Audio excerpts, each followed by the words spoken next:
السلام علیکم ورحمۃ اللہ وبرکاتہ۔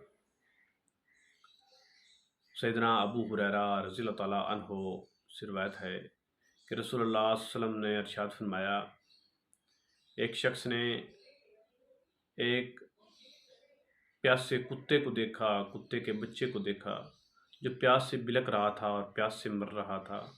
اس نے اپنا موزہ اتارا، موزے کے اندر اس نے پانی بھرا کنویں سے اور اس کو پلایا، اور وہ کتا، وہ جو بچہ تھا کتے کا، وہ ٹھیک ہو گیا، اس کے اندر جان آ گئی پانی پینے کی وجہ سے۔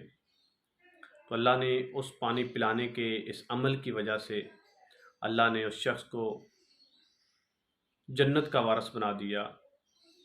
اور ایک دوسری حدیث کے اندر ایک بدکار عورت نے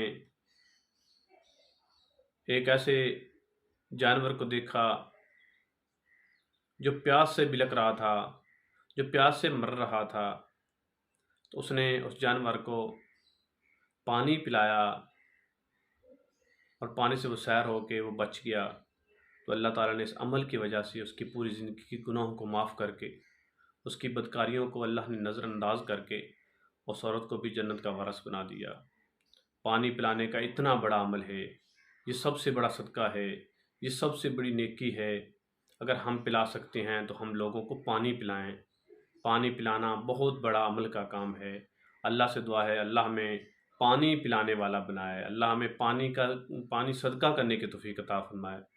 اللہ تعالیٰ ہمیں ایسے کام کرنے کی توفیق عطا فرمائے کہ ہم اللہ کو پسند آ جائیں۔ السلام علیکم ورحمۃ اللہ وبرکاتہ۔